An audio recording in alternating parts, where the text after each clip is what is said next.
Canal LPM Canaã. Uma palavra de graça e paz para a sua vida.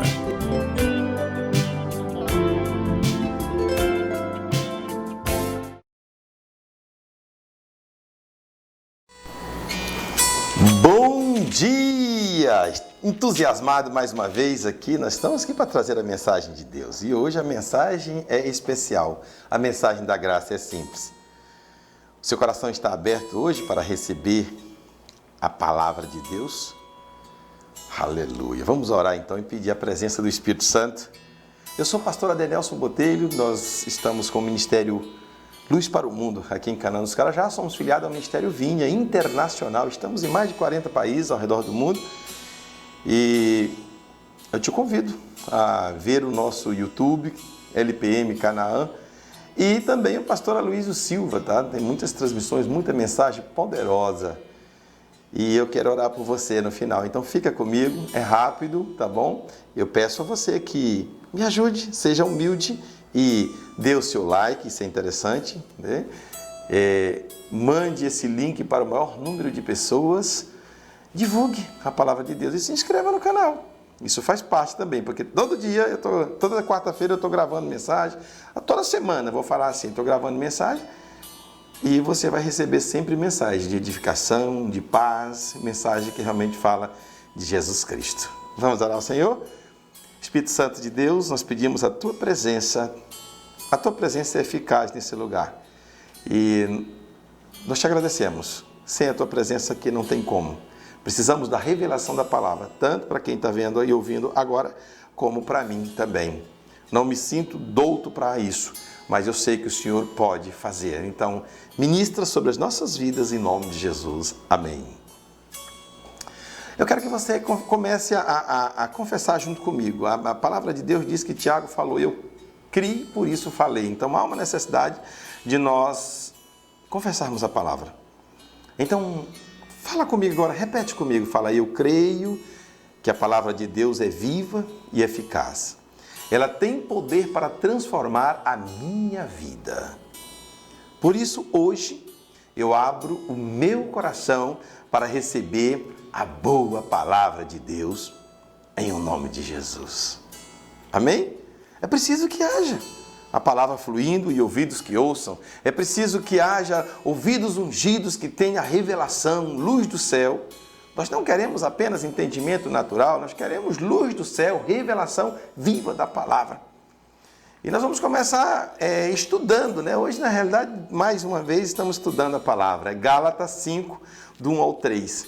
Olha o que a palavra de Deus disse. Para a liberdade foi que Cristo nos libertou. Então, ele nos deu o quê? Liberdade, o próprio Cristo.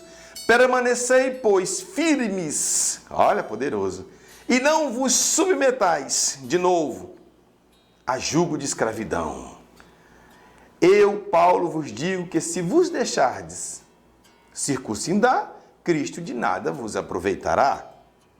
Aí ele continua dizendo, de novo, testifico a todo homem que se deixa circuncidar, que está obrigado a guardar toda a lei. Você percebeu aí que Jesus Cristo já nos libertou? O que aconteceu? É simples. Nós nascemos já em pecado, viemos de Adão e naturalmente nós nos tornamos escravos de Satanás. E Jesus Cristo veio e pagou com seu sangue esse preço, nos libertando. Então foi para a liberdade que Ele nos libertou. Aí Ele está dizendo agora, permaneçam firmes e não se deixe submeter novamente a um jugo de escravidão. Então quando Ele falou assim, Ele está dizendo, olha, mantenha firme, não volte a ser escravo de novo. Você já foi livre, você está liberto. É tanto que nós falamos muitas vezes, eu sou livre. E Paulo que está escrevendo, ele disse, olha, eu digo que se vocês deixarem de circuncidar, ele está falando só o circuncidar, que era uma exigência da lei. Ele diz, Cristo de nada vos aproveitará. Então, qualquer coisa que você voltar a estar embaixo dessa exigência, você está deixando Cristo de lado, né? E aí ele está dizendo que quando você faz qualquer uma dessas coisas, você está obrigado a guardar toda a lei. A Bíblia ela tem duas divisões, ela tem o Antigo e o Novo Testamento. Qual a diferença? O Antigo Testamento, está falando Antigo Testamento, ou Velho Testamento, é a antiga lei, a velha lei. Tá? Ela foi a exigência que Deus fez ao homem para que o homem cumprisse pelo seu próprio esforço, se conectasse com ele. Só que é impossível porque são 613 ordenanças e Deus, lá na frente, quando ele manda o Moisés escrever lá no Monte Sinai, ele escreveu 10 mandamentos. E por incrível que pareça, esses 10 mandamentos a gente não sabe eles de cor e salteado. Se não sabe, como é que a gente vai seguir? E tem mais, não é só seguir um, não. É seguir todos. E quando a gente pergunta assim, olha, qual é o primeiro mandamento? O que a gente responde? Naturalmente a gente fala, amar a Deus sobre todas as coisas. E não é esse o primeiro mandamento. Esse é o maior. O primeiro mandamento é Deus dizendo, não adorarás, não farás outros deuses diante de mim. Então é algo diferente. Mas nós nunca tivemos isso como primeiro mandamento. E o quarto mandamento? Muitas vezes nós não sabemos. Se eu te perguntar agora, qual é o quarto mandamento? Não sabe. Poucos vão saber. Então, o quarto mandamento é o sábado, guardar o sábado.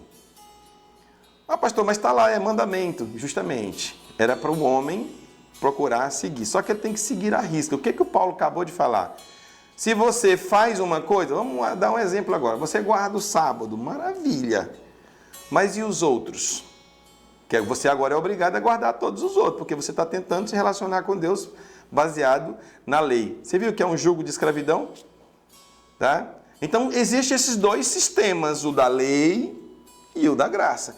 A Bíblia foi dividida em Antigo e Novo Testamento, é o que eu estou explicando aqui agora. E o Novo Testamento? O Novo Testamento é Jesus Cristo vindo e cumprindo toda a lei tem que ser cumprida. Alguém tem que cumprir, foi Deus que criou. Jesus cumpriu toda a lei e agora, quando nós aceitamos Jesus como Salvador único e pessoal da nossa vida, nós passamos a fazer parte do corpo de Cristo e automaticamente nós cumprimos todo esse jugo, todas as 613 ordenanças, que está incluso os 10 mandamentos. Tem um momento no Novo Testamento que Jesus é questionado sobre isso pelos judeus. Ele é questionado sobre essa questão dos mandamentos. E Jesus Cristo disse, olha, ama a Deus sobre todas as coisas e amar ao próximo como a ti mesmo, você já vai estar cumprindo todos. Na minha mente eu achava que isso era mais fácil, que seria uma facilidade, mas o Senhor, sabe o que ele Jesus está mostrando? É impossível. É impossível o homem amar a Deus sobre todas as coisas. Tá? Para nós entendermos isso, nós temos que pegar esse versículo de trás para frente. Então, primeiro, amar o próximo como a mim mesmo. Se você for analisar, você não se ama 100%. Ah, pastor, eu me amo. Tá, se chegasse hoje um cirurgião plástico, vamos falar assim, ou qualquer outra pessoa que chegasse e dissesse, olha, eu preciso fazer uma mudança hoje em você, física, vamos lá. Uma barriguinha a mais, um seio caído, tá? Um peeling, alguma coisa aí, para melhorar, um enxerto de cabelo nos calvos, né? Você ia querer ou não ia? Ia, então você não está satisfeito 100%. Você pode olhar que você não está. Sempre você olha no espelho e você diz, tinha que mudar alguma coisa aqui, né?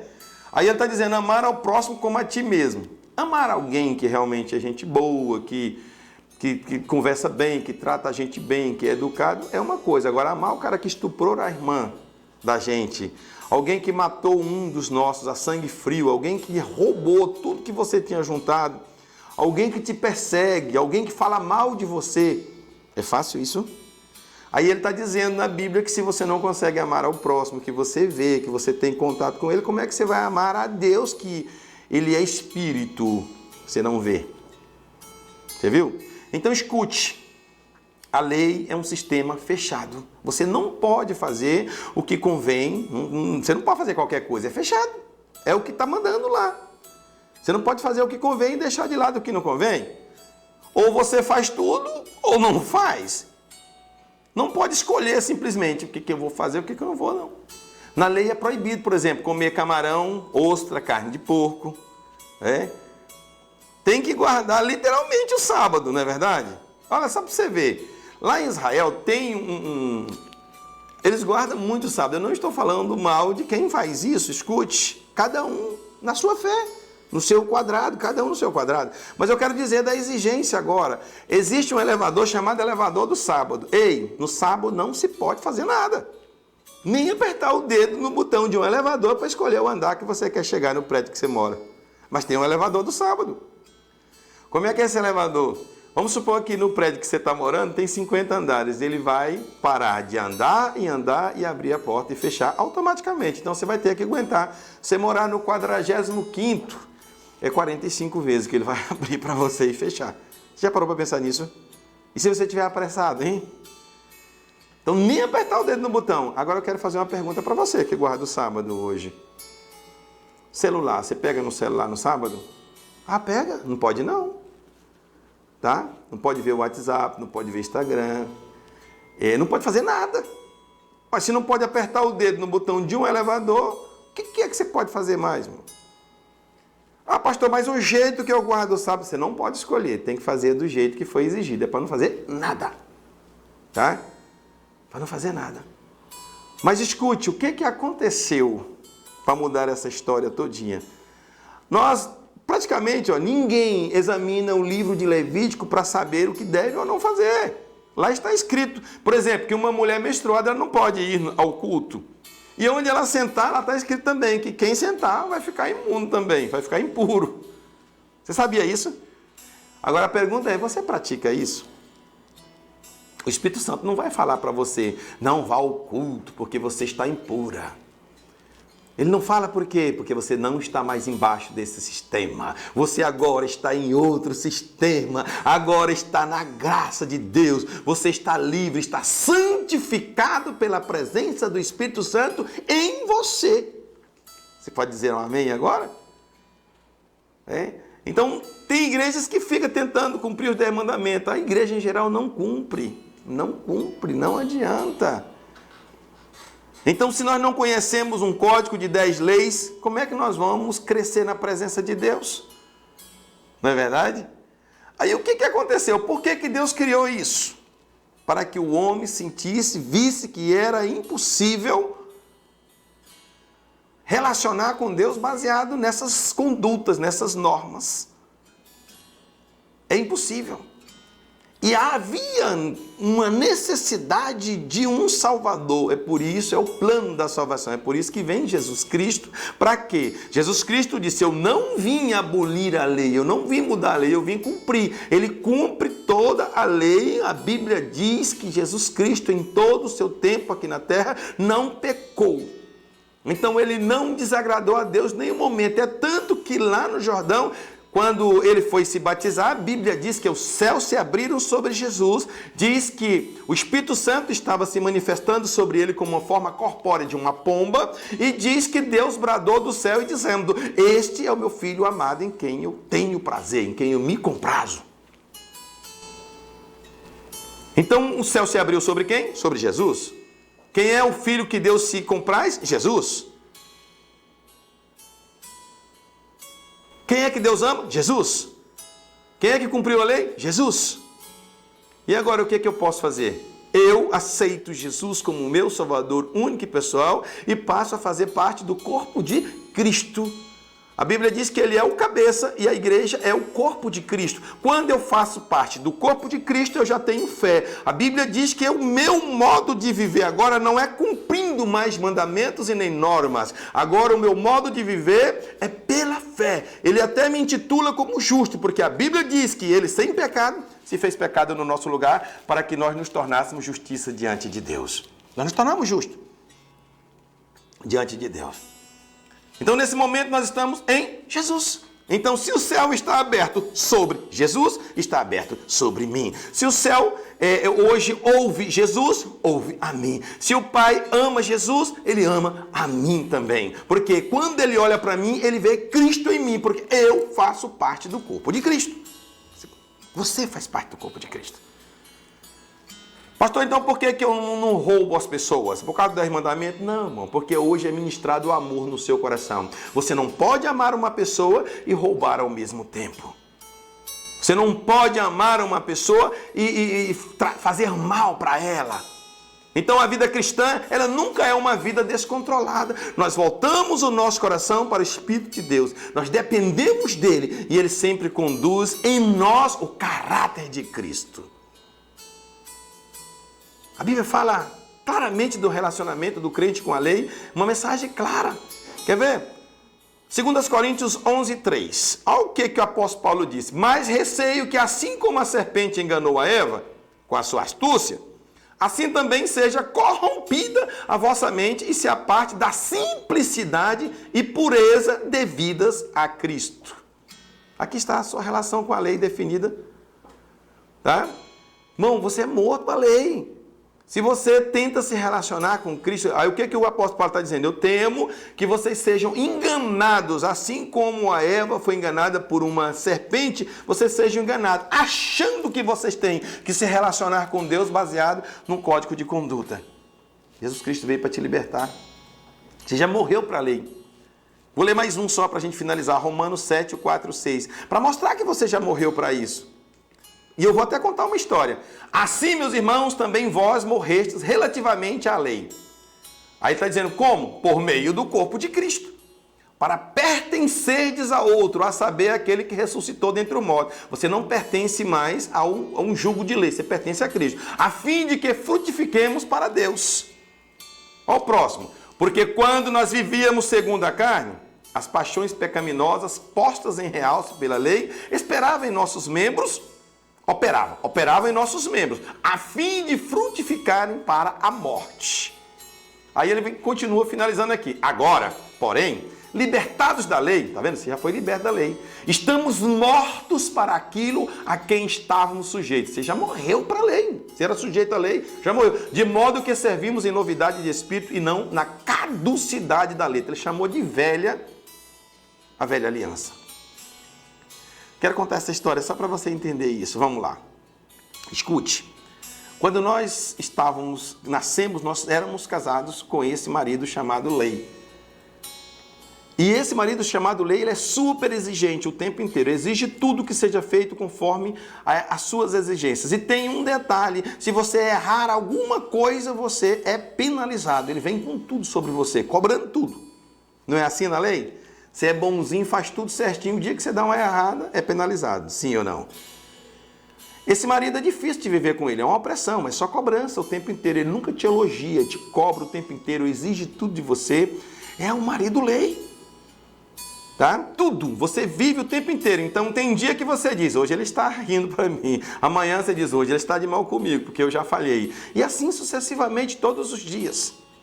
Você tem uma necessidade de separar desse marido. Como é que se separa hoje, segundo a luz da palavra? Ah, o divórcio. Não, irmão, não é. Não. Isso aí é a dureza do coração. É só com a morte. A Bíblia diz que só com a morte. Só que a morte separe. Então alguém tem que morrer. Esse marido lei, ele não pode morrer. Porque foi criado por Deus. É a palavra. Ele está dizendo que vai cumprir tudo. Tio e todas as vírgulas e ponto que tiver. Vai cumprir tudo. Então, que alguém tem que morrer? Tem eu. Olha só o que Deus fez. Ele criou uma situação. Quando eu aceito Jesus, eu morro com Cristo. Não foi o que disse em Romanos 7, 4? Assim, meus irmãos, também vós morreste relativamente à lei por meio do corpo de Cristo. Aceitei Jesus, eu morro com a lei. Exatamente. Olha, está na tela aí, ó. Também morreste relativamente à lei por meio do corpo de Cristo. Então, quando eu aceito Jesus, eu morro e me separo do marido lei. Para quê agora? Para pertencer a outro. Porque a Bíblia diz que eu sou nova criatura, as coisas velhas já são passadas e tudo se fez novo. Ele diz que a quem que eu vou pertencer agora? Eu vou me casar com aquele que ressuscitou dentre os mortos. Quem? Jesus. Para quê? A fim de que eu dê fruto agora para Deus. Poderoso. Finalizou com chave de ouro, né? Você está casado com a graça agora. Jesus não exige? Exige. Só que tem um detalhe, Jesus ele faz por nós. Ele está dizendo que é para você crer e aceitar, porque ele te ama tanto que ele faz por você. Então, a conexão sua com a salvação e com Deus é por Jesus, que diz, eu sou o caminho, a verdade e a vida, ninguém vai ao Pai se não for por mim. A conexão sua com Deus, é de falar com Deus e Deus te ouvir, é por Jesus, porque o próprio Jesus orou e disse, Pai, eu quero que eles sejam um comigo, como eu sou um contigo. Essa é a conexão. Então hoje você é filho, e tem mais, você pode produzir. filhos que podem produzir, gerar filhos. A Bíblia diz que todos aqueles que confessam Jesus como Salvador único pessoal recebem o poder de ser chamado filho de Deus. Então, a pregação da graça é simples, irmão, é só crer e confessar e viver pela fé. Jesus disse: no mundo tereis aflições, mas tem de bom ânimo, eu venci o mundo. Então Jesus está dizendo: eu já venci todas essas provações, todos esses problemas que você está passando. Creia e tome posse e receba a vitória em nome de Jesus. Que Deus te abençoe. Canal LPM Canaã. Uma palavra de graça e paz para a sua vida.